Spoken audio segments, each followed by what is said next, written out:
నమస్తే advance welcome to T Maasam మీ all in one entertainment channel. తెలుసు చాలా గ్యాప్ వచ్చింది, కానీ హూ కేర్స్, మనది అసలు చిన్న ఛానల్, మనం ఎప్పుడైనా రావచ్చు ఎప్పుడైనా పోవచ్చు. సరే, అసలు మ్యాటర్లోకి వద్దాం. ఈరోజు నేను మీకోసం రివ్యూ బేస్ సినిమా వచ్చేసి గురువారం రోజు రిలీజ్ అయిన సరిపోదా శనివారం. సో ఈ సినిమా గురించి కొంచెం డీటెయిల్గా మాట్లాడుకోవాలి. ఓవరాల్గా ఎలా ఉందిరా అంటే, ఫ్యాన్స్ అందరికీ ఫుల్ మీల్స్ పెట్టేసి హేటర్స్ అందరికీ పెద్ద అదనమాట మ్యాటర్. సో ఇంకొంచెం డీటెయిల్గా మాట్లాడుకోవాల్సి వస్తే, first of all performance. Cinema చూసి వచ్చిన తర్వాత ఎవరైనా సరే ఒక పర్సన్ గురించి మాట్లాడుకుంటారు, ఆయనే SJ Surya. What a performer man! ఏం యాక్టింగ్ రా బాబు! ఆయన స్క్రీన్ మీద ఉన్నంతసేపు అటెన్షన్ అంతా ఆయన తీసుకుంటున్నాడు, నానికంటే ఎక్కువ. ఆయన ఎప్పుడెప్పుడు స్క్రీన్ మీద కనిపిస్తాడా? ఆయన సైకోటిక్ విలన్ పోలీస్ చేస్తున్నా కూడా మనం అందరం ఆయనకే రూట్ చేస్తాం. సో అలా ఉంది ఆయన పర్ఫార్మెన్స్. ఈ సినిమాతో ఆయనకి నట భయంకర్ అని చెప్పి ఒక బిరుదు కూడా ఇచ్చేయచ్చు. ఎస్జే సూర్య తర్వాత మనం మాట్లాడుకోవాల్సింది లేడీ క్యారెక్టర్స్. వివేకాత్మ సినిమాల్లో జనరల్గా లేడీస్కి మంచి రోల్సే ఉంటుంది. సో అలాగే ఈ సినిమాలో కూడా ఉన్నది చాలా తక్కువ సేపు అయినా మంచి ఇంపాక్ట్ ఇచ్చే రోల్స్. నాని అమ్మగా యాక్ట్ చేసిన వ్యక్తి కానీ, అండ్ అతని సిస్టర్గా యాక్ట్ చేసిన పర్సన్ ఎవరైతే ఉన్నారో వాళ్ళిద్దరు యాక్టింగ్ ఎరగది చేశారు. అండ్ వాళ్ళ క్యారెక్టర్స్ కూడా ఉన్న తక్కువ సేపులో వాళ్ళ క్యారెక్టర్ జస్టిఫికేషన్ కూడా జరిగింది. తర్వాత మాట్లాడుకోవాల్సింది ప్రియా ఆనంద్ గారు.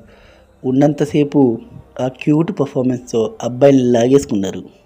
సాయి కుమార్ గారు చాలా రోజుల తర్వాత కొంచెం సటిల్ ఫాదర్ రోల్లో కనిపించారు. చూడడానికి చాలా బాగుంది. ఆయన క్యారెక్టర్ చాలా బాగా న్యాయం చేశారు. ఈ సినిమాకి ఇంకో హీరోగా ఉన్నాడు, ఆయనే జేక్స్ బెజాయ్. నాకు తెలిసి తెలుగులో ఇదే ఆయన ఫస్ట్ సినిమా అనుకుంటా. ఏం కొట్టుర్రా బాబు, ఏం బీజం రా బాబు! చెవులు పట్టి తుప్పొదిలిపోయింది చాలా రోజుల తర్వాత. అండ్ చాలామంది కంప్లైంట్ చేస్తుంటారు మన తెలుగు సినిమాల్లో బీజం అంత హై ఉండదని చెప్పేసి. ఈ సినిమా ఒక బ్రాండ్ మార్కొద్దు బీజం విషయానికి వస్తే. ఆయన ఎక్కడ ఏ సీన్కి ఎలివేషన్ కావాలో ఆ సీన్లో తుప్పు ర్యాక్ కొట్టి వదిలిపెట్టాడు.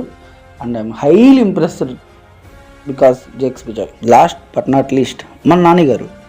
న్యాచురల్ స్టార్ గురించి ఏం చెప్తాం? ఆల్మోస్ట్ ఎస్జే సూర్యని డామినేట్ చేయగలిగే పర్ఫార్మెన్స్ ఇచ్చింది నాని గారు ఒక్కరే. సో ఇప్పుడు దాకా ఎస్జే సూర్యతో యాక్ట్ చేసిన ఎవరైనా సరే ఆయన పర్ఫార్మెన్స్ని డామినేట్ చేయలేకపోయారు. ఒక్క నాని గారు ఒక్కరే ఆ పర్ఫార్మెన్స్ చూపించారు. అండ్ ఆయన సీరియస్ రోల్లో ఎరగదీస్తారని చెప్పి మళ్ళీ ప్రూవ్ చేసుకున్నారు. Hats off to Nani. దాని తర్వాత మాట్లాడుకోవాల్సింది the captain of the ship, none other than Vivek Athreya. Vivek garu పర్సనల్గా నాకు చాలా చాలా ఇష్టం. ఎందుకంటే టీఎఫ్ఐని నెక్స్ట్ జనరేషన్లో ముందుకు తీసుకెళ్లే సత్తా ఆయనకు ఉంది. అండ్ ఎందుకు ఆ మాట చెప్తున్నా అంటే, ఆయన story telling and unique screenplay ఆయనకంటూ ఒక డిఫరెంట్ మార్క్ ఉంది. అది బ్రోచవారు ఎవరిలో కానీ అంటే సుందరానికి మనకు క్లియర్ కట్గా కనిపిస్తుంది. కానీ అంటే సుందరానికి చాలా మిక్స్డ్ ఒపీనియన్స్ ఉంటాయి బికాస్ ఆఫ్ రన్ టైం. కానీ దాన్ని ఎవరు బ్యాడ్ ఫిల్మ్ అని చెప్పి అన్నారు. దాని తర్వాత రాబోయే సినిమా ఏంటని చూస్తే ఒక మాస్ కమర్షియల్ సినిమా దింపి. ఎందుకంటే ఆయన జానరే కాదు, మొత్తం కంప్లీట్ డిఫరెంట్ జానర్ని ట్రై చేసి కూడా ఆయన సక్సీడ్ అయ్యారు. అండ్ దీంట్లో కూడా రన్ టైం తక్కువేం లేదు, 2 hours 50 minutes ఉంది. కానీ ఎక్కడ మనకు ఆ ల్యాక్ ఫీల్ అవుతుంది, ఎక్సెప్ట్ క్లైమాక్స్లో కొంచెం అటు ఇటు అనిపిస్తుంది, ఆ కొన్ని సీన్లు మాత్రమే. కానీ మిగతా సినిమా అంతా ఎక్కడ ఆ ఎమోషన్కి కథకి సింక్ అయ్యేటట్టే ఉంటుంది. కానీ ఎక్కడ వేస్ట్ సీన్లు అయితే ఉండవు. అండ్ ఆయన ఈ సినిమాలో ఆయన కెమెరా మూమెంట్ ఏవైతుందో ఫైట్ సీన్స్లో కొత్తగా ట్రై చేస్తుంది, చాలా బాగుంది. ఎందుకంటే సినిమా అంతా ఒక ఫ్లోలో వెళ్తుంటే ఫైట్స్ మొత్తం చాలా ఫాస్ట్గా ఉంటాయి, చాలా ఫాస్ట్గా ఉంటాయి, రేసీగా వెళ్ళిపోతుంటుంది. సో ఇలాగే కానీ ఆయన పొటెన్షియల్ కొంచెం పెంచుకొని రన్ టైం గురించి కొంచెం కేర్ తీసుకొని కానీ ఇంకొంటే ఒక యూనిక్ మార్క్ పెట్టుకొని ఒక మన టీఎఫ్ఐలో హై స్టాండర్డ్లో ఉండడం వల్ల అసలుకి డౌటే లేదు.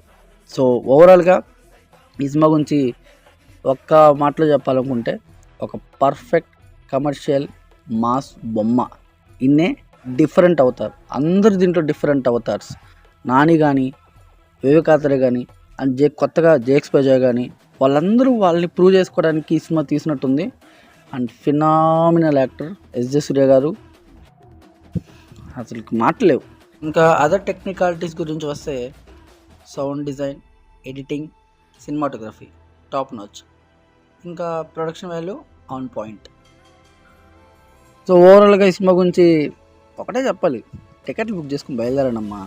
ఎందుకంటే తర్వాత మీకు సోమవారం దాకా టికెట్ దొరికే ఛాన్స్ ఉండదు. ఎందుకంటే already talk unanimous positive talk వచ్చింది. కొన్ని ఛానల్స్ వచ్చేసి మిక్స్డ్ ఒపీనియన్స్ కూడా ఇస్తున్నాయి. సో అవి పక్కన పెట్టేసి మీరు స్వయంగా చూసి మీ యొక్క ఒపీనియన్ మీరు ఒకటి తెచ్చుకోండి. ఇలా రివ్యూస్ అయితే ఫాలో అవ్వకండి. నేను కూడా రివ్యూ ఇస్తున్నా, కాకపోతే నా ఒపీనియన్ మాత్రం చెప్తున్నాను. అన్నెసరీ రివ్యూస్ చూసి ఒక ఒపీనియన్కి అయితే రావద్దు. సో వెళ్ళి టికెట్ బుక్ చేసుకొని హ్యాపీగా ఈ వీకెండ్కి ఎంజాయ్ చేయండి. అండ్ నాని యొక్క న్యూ అవతార్ని, వివేకాత్ర సంభవాన్ని చూసి ఎంజాయ్ చేయండి. అండ్ ఆసమ్ మీటర్లో దీనికి రేటింగ్ వచ్చేసి 95% ఉంది. హ్యాపీగా వెళ్ళి హ్యాపీగా ఎంజాయ్ చేయండి. Signing off team awesome. Tata bye bye.